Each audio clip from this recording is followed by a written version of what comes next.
from the Broadway musical, very successful but controversial Broadway musical, Pal Joey, way back in 1941, was a song that caused some degree of, shall we say, raised eyebrows. And when the great show went to film in 1957, it became a Frank Sinatra standard. And it stayed with him for the remainder of his career, actually. He had the original recording from the film with the orchestration by Nelson Riddle, but then they wanted a more current, a more contemporary orchestration, so it was done over again, I believe by Billy Byers at the time, and that was in the Basie era in 1965. So it was something that became very synonymous with Frank Sinatra. Naturally, it would have been considered for the Duets album. What Now, My Love, very popular contemporary French song in that same period of time, I believe in the 1960s, the same period of time as the arrangement of Lady is a Tramp. And it was something that I was a little bit surprised at the time that would work its way into the Sinatra repertoire, but it did, and he would use it periodically from time to time. When the time came for the Duets records, it was naturally one of the selections. I've Got a Crush on You has a rather sordid and lengthy history, written in the early 1920s by the Gershwin brothers, and they had it in 3 different musicals. It was first in Lady Be Good around 1924.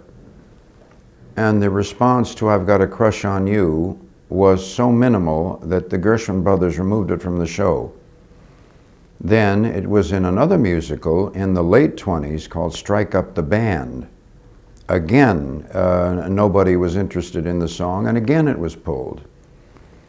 Then, according to Ira Gershwin, in his book, Lyrics on Several Occasions, they had another show which he and his brother George hoped the whole show would disappear. They wrote a show called Pardon My English, and they tried it a 3rd time. And a 3rd time the song failed, and they pulled it again, and it was a real black sheep. But at that time there was a cabaret singer, a very famous cabaret singer called Helen Morgan, who began to sing it in clubs and cabarets, and then it crossed the ocean and came to England, where it was in the British cabarets. For the first time in their history, the Gershwin brothers had a hit song that did not come from the Broadway stage. And as Ira Gershwin wrote years later in 1940, how did he put it in his book? A young Frank Sinatra I've Got a Crush on You on the market, and it became another Sinatra standard. Summer Wind is a song that seems everyone likes. When I do it in my show, everybody applauds as soon as they hear the introduction to the music, and that was 1966. That was a wonderful Nelson Riddle arrangement, and it was not per se a hit record for Sinatra at that time, but somehow it just became his. If we're going to discuss Nelson Riddle, we have to consider what was the actual backbone of the orchestral sound at that time. Prior to the 1950s, orchestrations were to be one thing, and only one thing, just backgrounds. They were to have no particular part in the atmosphere of the delivery of the song. The 1950s, predicated upon people like Stan Kenton, people like Ed Sauter, people like Bill Finnegan, changed everything. The orchestration became part of the delivery of the song, which it never was in the past. So that Nelson Riddle, who had done wonders for the late Nathaniel, for Nat King Cole, Nelson Riddle did wonders for Frank Sinatra, as it was when they first worked together, all the way up to the time of Nelson's death in the mid-1980s. And you can't really consider Frank Sinatra records without considering Nelson Riddle's participation. When Come Rain or Come Shine was recorded by Frank Sinatra in November of 1961. At that time, he had founded his own record label, and because there were still commitments on the books to his former record label, to Capitol Records, there was a bit of bad blood between the management at Capitol at that time and Frank Sinatra because he had dared to leave the fold. Nelson Riddle, with whom Sinatra had made so many records prior to that time, all through the 1950s, Nelson Riddle had his own contract at Capitol. He was making his own albums. And Capitol refused to allow Nelson Riddle to record with Sinatra once Sinatra was away from Capitol. So they brought from New York this young orchestrator, Don Costa. And on the night that Come Rain or Come Shine was first rehearsed and then recorded, everybody was startled by this magnificent sound. And the person who was startled the most was Harold Arlen, who wrote the song. And when he heard that transcription, when he heard the record, his first question was, who is the orchestrator? Because it struck him so forcefully that the orchestration contributed so much to that magnificent record. Today, it is still one of the most popular Sinatra sides. New York, New York, that came from the film that was written by Kander and Ebb for Liza Minnelli at the time. This song worked its way totally into Frank Sinatra's world, and forever it will be synonymous with him now, because he was the one who had the hit on it at the time. And it's still probably, I would say, the most identifiable of all of his records at this point in time. Everybody recognized that famous Don Costa introduction, and it was always, as it is today, as I said, totally synonymous with Sinatra. What has been called in the Sinatra history books the comeback, which was in the early 1950s, they can't take that away from me, which was a Gershwin song,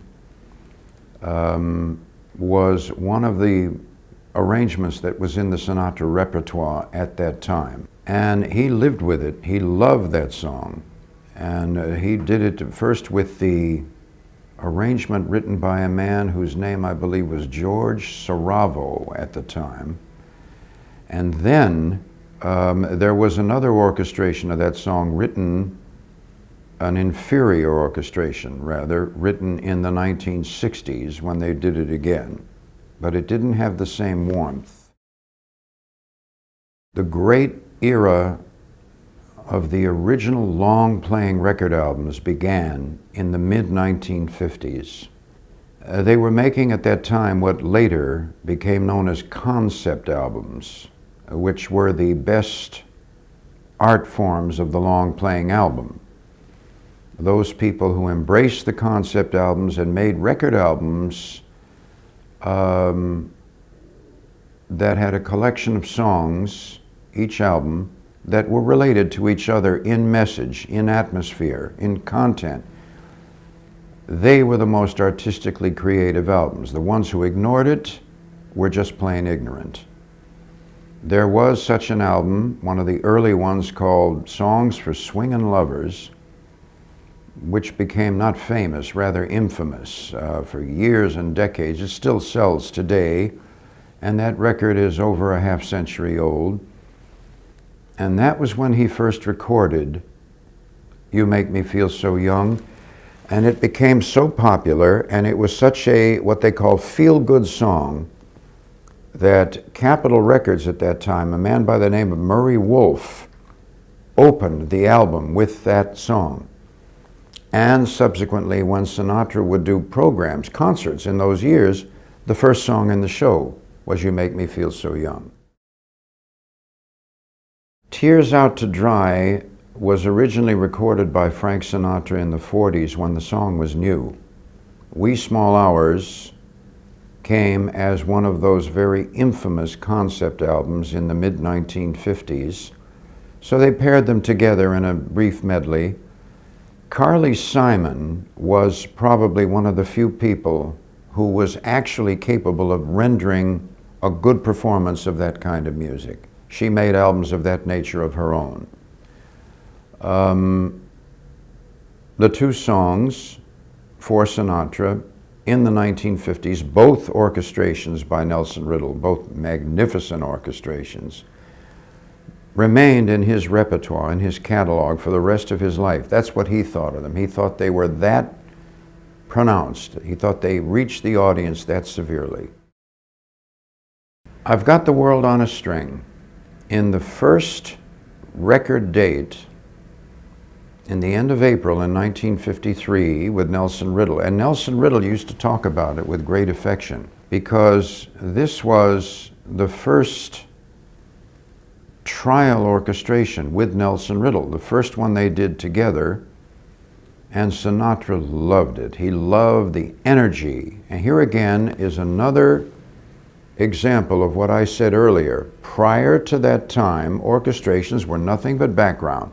The more innocuous, the more invisible they were, the more they were accepted by the music industry of that day. But I've Got the World on a String was a dynamo, was a powerhouse of energy. Everyone at the time said, yeah, this is the kind of thing they wanted for the new and more mature Frank Sinatra. And so it stayed with him for the rest of his work.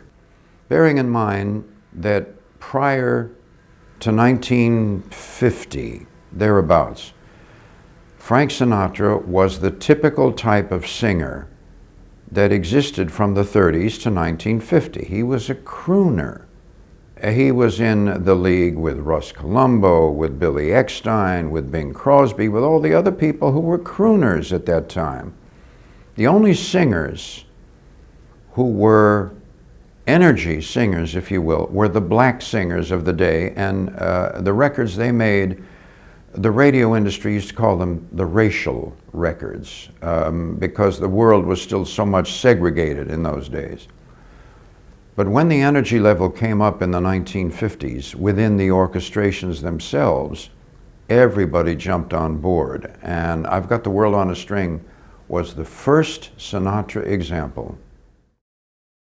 Witchcraft was 1958, and Witchcraft was an example of the fact that the wonderful swing sound of Frank Sinatra with Nelson Riddle had now had 5 years to germinate, to develop.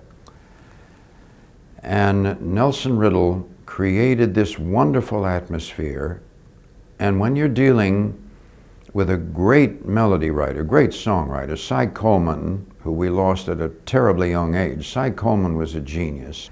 And the lyricist Carolyn Lee, who was also lost at an obscenely young age. They put together a very sophisticated love song for the times. And when you consider lyrics like "Proceed with what you're leading me to," I mean, it was a little suggestive, it was a little naughty. It seems rather innocuous in this day and age, but in 1958, it was, shall we say, suggestive.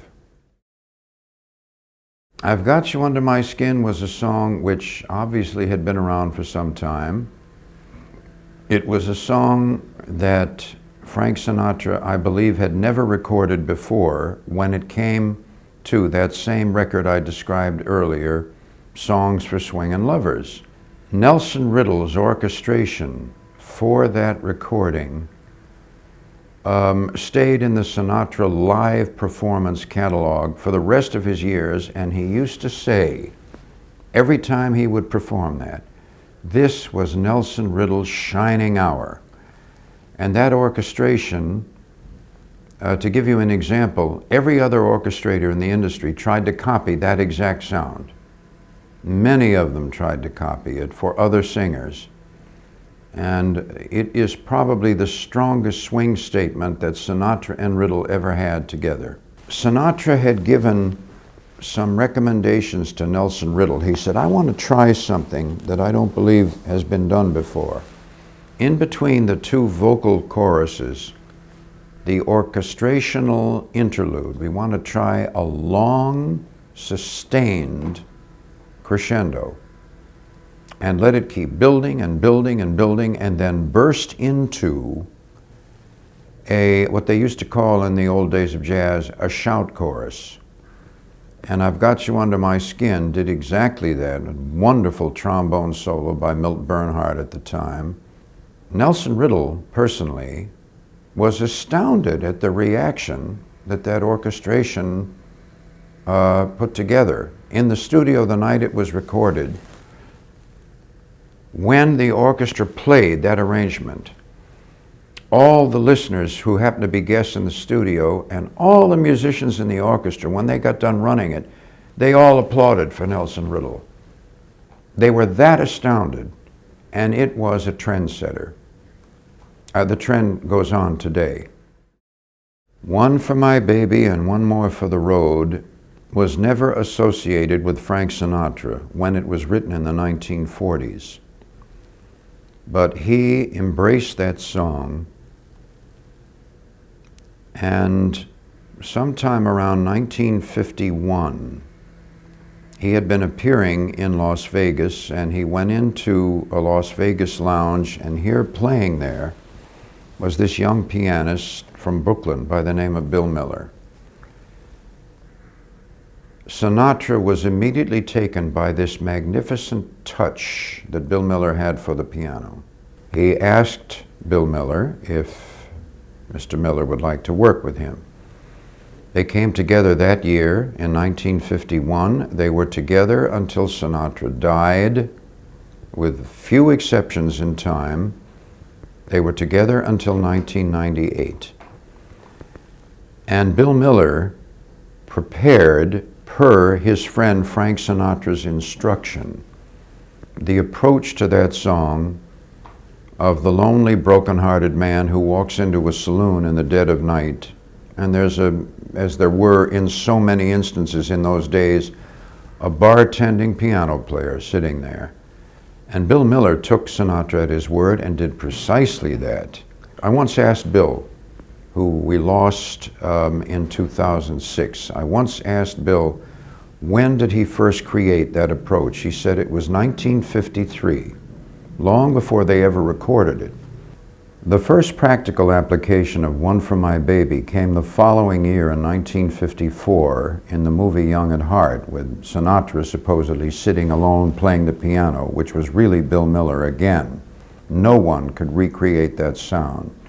They made that sound together right up to when Sinatra retired in 1995. And Bill proved that as a pianist he was absolutely unique, because very few pianists could emulate that touch. The landmark album, my favorite album by the way, Only the Lonely, in 1958, Sinatra said, let's close the album with One for My Baby. They made a recording of Bill playing, and Nelson Riddle just took longhand and wrote out the changes for the string section. And in this manner, they made the very famous recording, which is still played to this day. But I believe, as popular as that Sinatra record was, it never would have happened without the late Bill Miller. My personal opinion is that Bill's style of pianistics, piano playing, flattered Sinatra's singing so perfectly.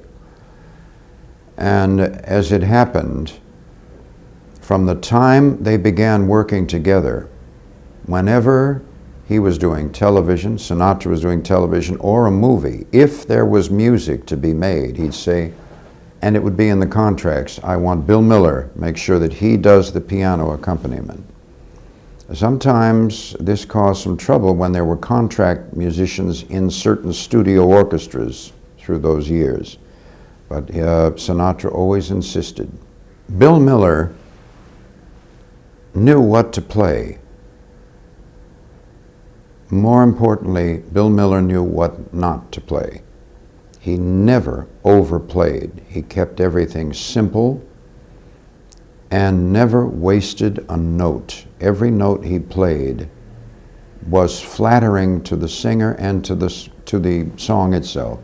I believe that's the best description I can give you. My Way, a French melody which worked its way somehow to Paul Anka, and Paul Anka had proven himself through decades that he could write very good lyrics, which he did on so many occasions. And when he wrote out the lyric for My Way, he thought, this can only be sung appropriately by one person. He turned it over to Sinatra at the time. It was the late 1960s. The rest, as they say, is history.